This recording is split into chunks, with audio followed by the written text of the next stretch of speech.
Aunque el afán de todo espía siempre ha sido actuar sin dejar huella, toda operación deja un rastro. Y pasados 50 años, lo que era alto secreto se puede publicar. Así conocimos detalles de célebres asesinatos selectivos y también planes de inteligencia más propios de una sátira. Un ejemplo, para restar apoyo a Fidel Castro en Cuba, la CIA quiso atentar contra su barba. La CIA ha pensado, tenemos que inventar un tipo de veneno para que pierda su barba.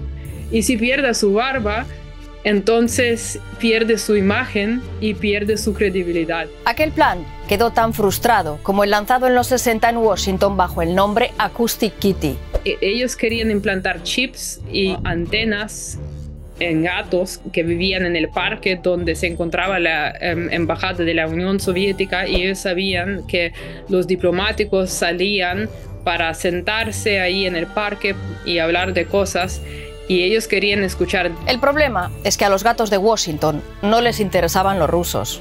Y si había algún pájaro o algún ratón o alguna cosa así, se iban corriendo para cazar. Son solo dos ejemplos de que con el tiempo casi todo sale a la luz. This is a question of facts that are verifiable. Así llegamos al misterioso síndrome de La Habana, registrado por primera vez en 2014. Un mal repentino sufrido en muchos puntos del globo por más de 100 diplomáticos, agentes y militares estadounidenses, así como por sus familias e incluso a veces por sus mascotas. Los afectados padecían una súbita presión en la cabeza y en el pecho, así como vértigos y náuseas y a veces pérdida de visión y de oído. A algunos se les diagnosticaron traumas cerebrales moderados de los que pudieron recuperarse, mientras otros padecieron graves secuelas cognitivas que los incapacitaron de forma permanente. ¿Qué les sucedió? ¿Con qué fueron atacados? No sabemos exactamente lo que es. No tenemos tal arma. Aún sin haber identificado el arma utilizada, ahora una investigación publicada el 1 de abril de 2024 aporta numerosos datos que vinculan los ataques a Rusia.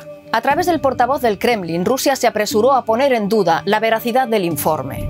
Hace ya muchos años que se habla de este tema en la prensa, y desde el principio la mayoría de las veces se vincula a la parte rusa. Pero nadie ha publicado ninguna prueba convincente, así que todo esto no es más que una acusación infundada y sin base. Pero negar la evidencia es difícil.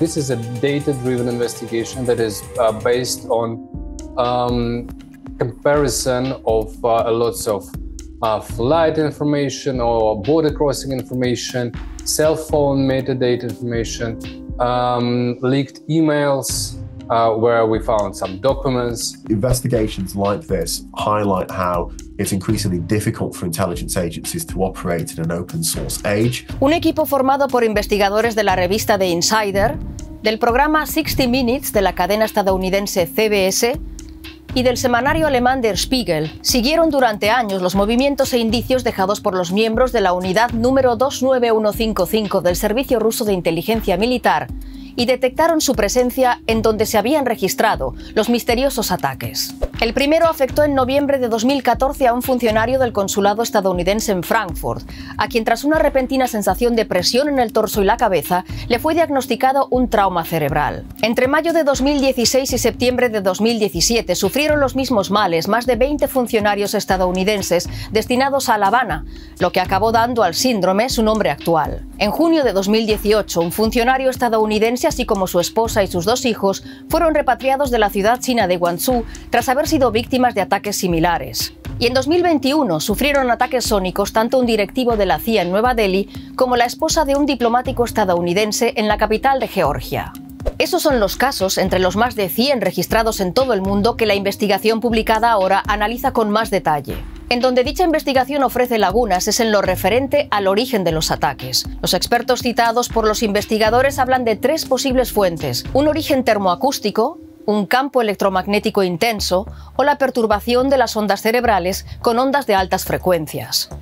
Es ahí en donde la investigación aún está inconclusa. It's difficult to check. Unknown weapons sounds very insane and suspicious. Quizá por eso, aunque desde el principio los primeros indicios apuntaban a Moscú, Estados Unidos evitó atribuirle oficialmente los ataques. Los primeros sorprendidos ante esa actitud de su gobierno fueron los propios afectados. La investigación de The Insider, 60 Minutes y Der Spiegel detalla el caso de Mark Polymeropoulos, En 2017, durante un viaje a Moscú, tras haber sido nombrado vicejefe de operaciones en Europa y Eurasia, y después de advertir que un hombre lo seguía, sintió de pronto como si algo le taladrara el cráneo. Y aunque los dolores lo obligaron a renunciar a su carrera en 2019, y hoy, más de 6 años después, aún los padece, en Estados Unidos se le negó durante mucho tiempo el tratamiento adecuado. En 2019, la entonces jefa de la CIA, Gina Haspel, llegó a atribuir los misteriosos síntomas a enfermedades previas y a influencias ambientales. En marzo de 2023, los servicios estadounidenses de inteligencia aún calificaban de poco probable que los síndromes hubieran sido provocados por un adversario extranjero. There was a report just last year published by the Office of Director of National Intelligence, which said that there was no real kind of evidence that they had that this was linked back to Russian intelligence, and that there was, to some extent, low confidence in some of these intelligence assessments. Algunos sociólogos llegaron a atribuir los dolores a un mal psicosomático e incluso a la histeria colectiva. No obstante, los investigadores del estudio publicado ahora aseguran tener evidencias médicas de las lesiones sufridas. We have medical documents of many victims of Havana syndrome where we see brain damage, we see biomarkers of neuron damage in their blood. We also have documents on neuro-optical tests that also is impossible to simulate. So that's how we prove again that this was a real brain damage. So I think that now it's proven beyond reasonable doubt that it's not an illness, it's not a disease. ¿Por qué entonces esa reticencia a aceptar los indicios que vinculan el síndrome a un ataque? Los investigadores apuntan varias razones. Americans were never attacked, even during the Cold War, because there were so-called Moscow rules that the Soviet Union and America never directly attack each other, especially on their territory. They got used to this system and they were not prepared to do this. So when it started happening, first of all, they didn't expect it. They didn't want to scare diplomats and agents. They didn't want people to be afraid of working on the agency, especially abroad. A lot of people will be looking at the 60 Minutes investigation and kind of questioning the official US intelligence line on this. La CBS, The Insider y Der Spiegel llaman la atención sobre 2 miembros de una unidad de la inteligencia militar rusa, reconocidos por 2 de las víctimas. One case it was attack in Frankfurt in 2014, where the witness recognized Yegor Gordienko. He is a very tall, strong man with a pretty charismatic appearance, so it was easy to remember him even in 10 years. In another case, it was a Tbilisi attack in 2021, where again witness recognized Albert Averyanov, who is the son of the General Averyanov, head of this GRU unit. And again, it was a tall, thin, blonde man, very easy to distinguish, especially in Tbilisi. A su grupo, la unidad rusa 29155, los investigadores le siguen la pista desde que en 2008 se convirtió en un equipo dedicado al asesinato, el sabotaje, la desestabilización, así como al ensayo en humanos de las frecuencias electromagnéticas que científicos rusos habían investigado entre 1991 y 2012. Entre las primeras acciones de esta unidad está la voladura de varios depósitos de armas y munición en la República Checa y en Bulgaria en 2011.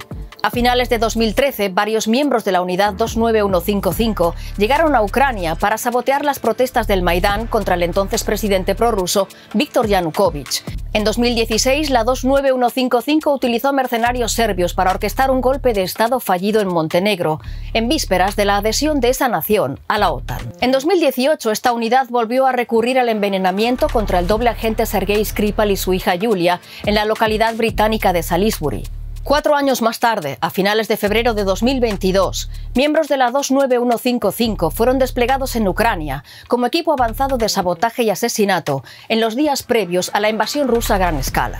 Pero a pesar de su brutalidad, esa unidad cometió errores de bulto que contribuyeron a desenmascarar sus misiones. There are also a large number of operations that are undermined by the GRU's own shoddy tradecraft. El mundo se está enfocando y muchas veces riéndose de esas operaciones mal planeadas de GRU, donde ellos utilizan móviles particulares, pasaportes con números consecutivos. It was the time when we published our Skripal investigation and published all the information about how GRU use serial numbers in their fake passports. They have lack of resources and we don't see that many attacks. Algunos expertos llegaron a pensar que los errores del GRU podrían haber sido incluso intencionados para desviar la atención de las operaciones del Servicio Ruso de Inteligencia Exterior, el SVR, al que se atribuye espionaje industrial, militar y político. Pueden infiltrarse en el,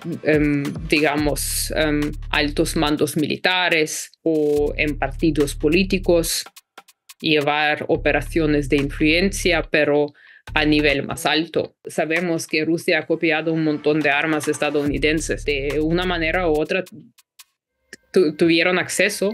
This is an existential war of Vladimir Putin against the West. Our main motivation is that we want to attract attention to the fact that actually there is a political strategy of Vladimir Putin where he deliberately uses like killing squads, hackers, bribe politicians, troll farms in internet to undermine Western democracies. I think Western governments do need to accept that Russia is willing to do things that are above and beyond what Western governments will do. In the case of British intelligence, might have interest, there is no license to kill. Whereas in the case of Russian intelligence, there clearly is and has been. I think in dealing with the threat, Western governments do need to educate the domestic front to say that this is what Russia is potentially capable of. No deberían cancelar todos los contenidos que vienen de Rusia. Deberían enseñar a sus ciudadanos a pensar de manera crítica. Y eso es lo más difícil. Advertir de la desinformación que llega de Rusia, pero sin prohibirla. Desenmascarar su apoyo a los extremismos y desmantelar también las agresiones de sus servicios secretos, pero todo ello sin censurar las redes sociales, a diferencia de lo que hacen los regímenes autocráticos. Esos son los retos de las democracias occidentales, en estos tiempos de alta tensión militar y geopolítica.